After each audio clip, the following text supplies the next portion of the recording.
be able to withstand that blow come football season, but I'm going to continue to sub out the next level burger hot dogs instead of just my everyday hot dog order, because that chili cheese dog I had is fuck worthy.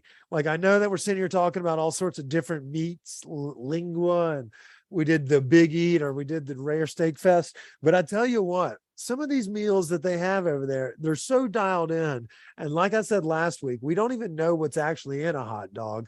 So when we talk about a fucking vegan hot dog, it's the same texture, the same taste and composure. It doesn't really rattle your cage. So I'm still vibing very high on the next level burger hot dogs.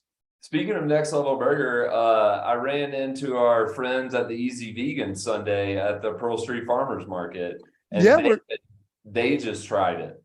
Yeah, they're going to be featured with us. We're doing supper with them for those that are listening tonight. So follow along on those adventures. We'll be eating some vegan and vegetarian snacks around downtown, just goofing off and chatting with the vegan life. It's gonna be a lot of fun, but they also fucking kill it on the weekends as well. Yeah, I love seeing them. They're great. All right, so let's dive into it, Chris. We've got a couple things to talk about this weekend. It's a loaded schedule. Obviously you're the outdoorsman of this group. As you know, I'm a golfer and a drinker, so I'm usually in the city for the long holidays where there is traffic.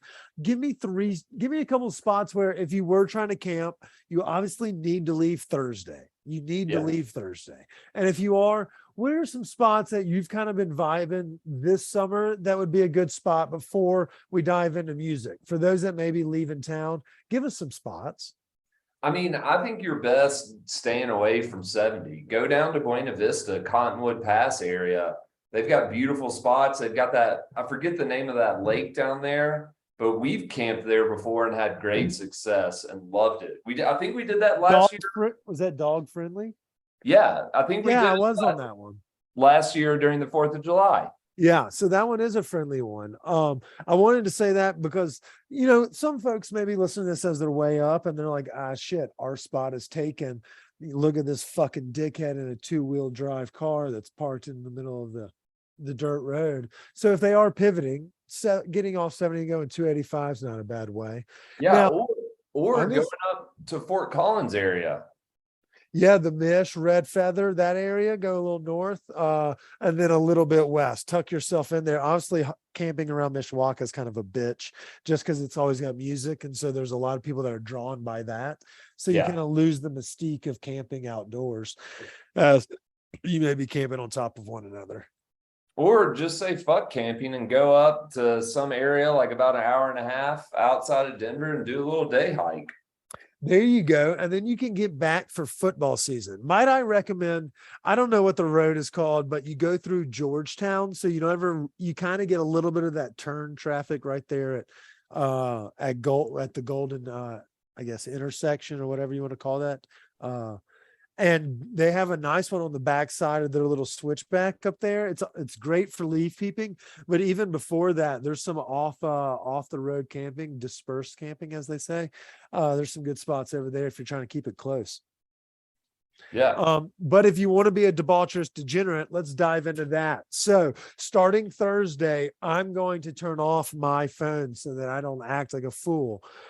But you can find me at these locations. We'll be at Esther's, Oneida Park for pregame. All 4 days, they're doing music, deals on food, drinks. They have all sorts of specials and swag for days. The tunes are really good. They usually get Jamie, and they every now and then have a sit-in of famous musicians that maybe live in our community that will also be catching a show. So don't be shy to go out there. But also, so we'll go to the show Thursday, and then Friday post-show, a little Cervantes Prince party starting at midnight. Woo! Let's talk fucking vibes, Chris. I mean, it's going to be ridiculous. How do, at the age of 30, whatever you are, navigate a 4-night run? How many nights do you go at this age?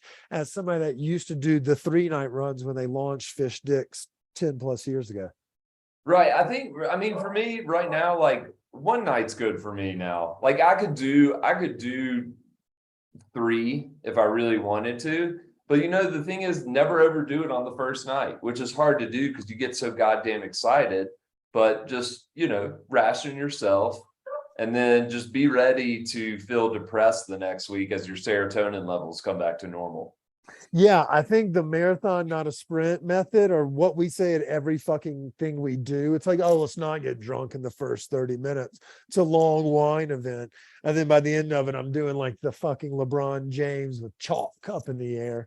Like I think that's always the method, but nobody actually truly believes that that's going to happen. So here's my tips, because Chris is going to be a fucking dad about it. Dim sum is key. You got to get dim sum. You're going to have a weird schedule from Thursday to Sunday, aka Monday.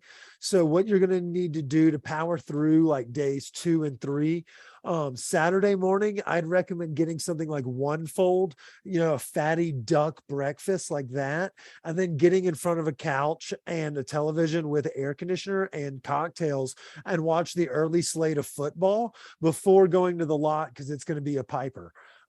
Sunday, that's when I would say dim sum, but dim sum has been taken over by the white people at Star Kitchen on the weekends. So what you do is you go to Empress on Alameda. And obviously we're not saying this on our social media because our social media has more people tune into that than they do to this. So this is for those that may be listening and want the inside knowledge.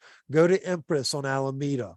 You can get the Chelsea buns baked as well there. Oh, chef's kiss, and all the fixins. Their out the kitchen menu is not as good as Tommy's ordering skills with like Australian fucking lobster and crab and shit like that. But for dim sum purposes of eating gluttonous amounts of like hand dishes, drinking the tea, camaraderie, lazy Susans, the Empress will get you through day 4. My 5th recommendation is, just go mushrooms hard in the paint on day 4, because your brain's going to be mush and your beak's going to be busted. Your throat's going to hurt from smoking like 7 million lung darts. Just eat some mushrooms and drink some water and enjoy the last ride. That's my guess. And also I would say too, on top of your little food suggestions, maybe if you feel up to it, if you're near, hit up Cart Drivers Brunch and get yourself a brunch za, because that could hit the spot. And I'd hate it to mention, but it might be far out, but if you have that one individual that's willing to drive, find a local Waffle House and get you some hash browns. Chris, there is not one unless you're staying. So there is an Embassy Suites that's out there off the interstate that people are apparently swear by their chicken fingers as a hangover remedy.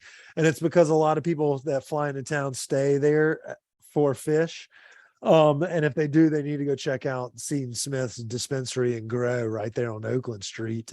But the chicken fingers there's a very close Waffle House that way. You can go up and up towards Aurora. I think there's one over there, but there's also one on 88th up 25. And then there's one down in fucking Lone Tree. But the one on Lone Tree doesn't have that pop. Like if you smart it off, they beat your ass. Like I want that pop. If you don't have, if you can just mouth off at somebody working at a Waffle House, that's not the Waffle House for me. I like the ones where they're like, you better stay buttoned up or that guy is going to bury you in the backyard or in the grease trap. Obviously go with a vanilla Coke too to wash everything down. Yeah, that or coffee and bring in your own whiskey is kind of one of our things. I just wish you could still smoke cigarettes inside every now and then. That would be great. Right. Okay. So we have a big loaded weekend. Don't forget there's also concerts Sunday night at Cervantes as well. It's the Funk Sessions with friends, former guest of the podcast, Benny Bloom.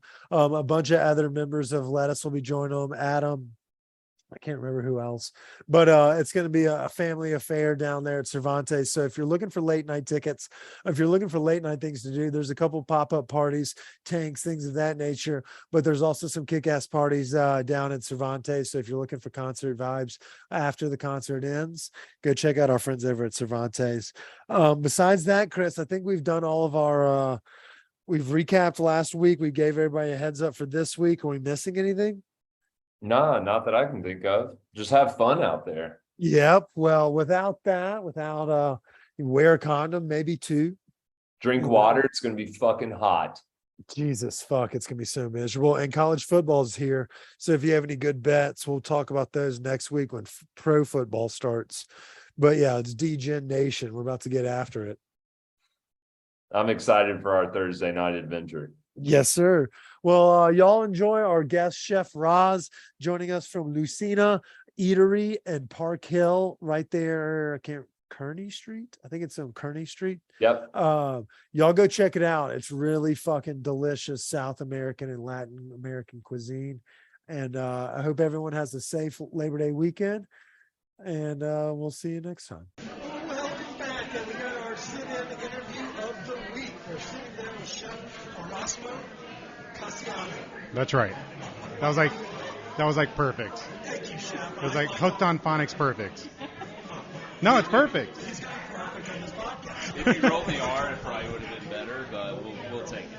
Well, he's a chef of Lucina. Lucina. That's right. At least I didn't say like Denise did last week. Tell him, Bear. Well, oh my gosh. Well, everyone calls it Lucina at first. And I think it's because they know it's, well, and it's not that. It's just like I think most people want to apply some type of accent, and they're not sure whether it's Italian or Latin American. So, yeah, but it's named after my mother, Santa Lucina, which is Saint Lucy for short. So, yeah, Lucina, the soft C. Lucina, you heard us talk a little bit about it on the Colorado Restaurant Association episode. It's a new restaurant that's come to us about a month or so ago.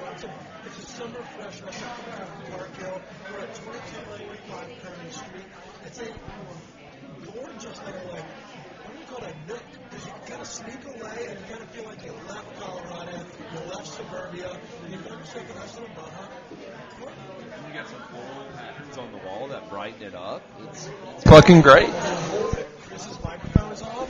But yeah, floral patterns, bright colored pillows, white walls. I mean, the decor is gorgeous. The scene, it's very vibrant and like personality and character from the staff and the guests as well. Bravo, Chef. Thank you. I appreciate that. I mean, it was definitely a team effort. Some of the floral patterns that Chris was talking about. That mural that you see is one of the last things that went up in the building, and it was painted by John Array, and she's a muralist around Colorado, and she does a really, really fantastic job. And she brought a really good, just a really nice, welcoming energy with that floral pattern. And then the rest of the decor brought to you by one of my best friends, Lori Pratt. She does only home decor, but she does commercial jobs with us because, well, she's just really good at it. So, Well, I mean, bravo. Thank you. Maybe, if you don't like being a chef, which I know you're good at it, maybe look into interior design. That's not none of that has to do with me. So I just come here to try to make the food look good, and I know my business partner and chef partner is Diego Coconati, and we just try to put out the best product possible, and we want the ambiance to match the food and the people and the drinks that Henry Autrix put together to our beverage director. So. All right, so the dinner writing is done. Let's start. Yeah. Let's get it. Yeah. It is a cool spot. Where did you come up in the kitchen scene? Were you working in the Colorado scene? Sure. Or were you working on an open? We kind of fast forward a bit. First of all, where are you from? Oh man, I'm from the exotic lands of Dallas, Texas. Yeah, there it goes. Nice. He looked at you like I don't give a shit about Cowboys. Well, no, I mean I'm actually a Cowboy fan. I know I'm going to lose a lot of followers there, but all of my 5 followers, it's okay. Yeah. But I moved out here about 12 years ago. I actually left Dallas just on a whim. The state didn't agree with me. I didn't agree with them, and I ran out of gas out here. No joke. And got offered a job the first day I was here. So after that, I just started. Yeah, it was a Jeep. It was a Jeep Grand Cherokee. I still want one. But moved out here, like I said, 12 years ago. Met my wife, Mackenzie, and we just kind of grew our life together. She's a Colorado native, and but no, I've been chefing around. I was at Crew downtown. I was at North Italia with the Fox Restaurant Concepts. I was at Calore, a few places around town, but I pretty much just kept my head down and just, grinded it all out. So Yeah, so now we can move on to Kip's question. How did this idea come about? So,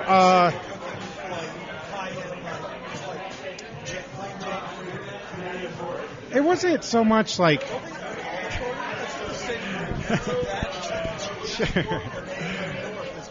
Well, North got What I do respect about North is they make everything from scratch still, right? And I know they got bought out by, I believe, the Cheesecake Factory.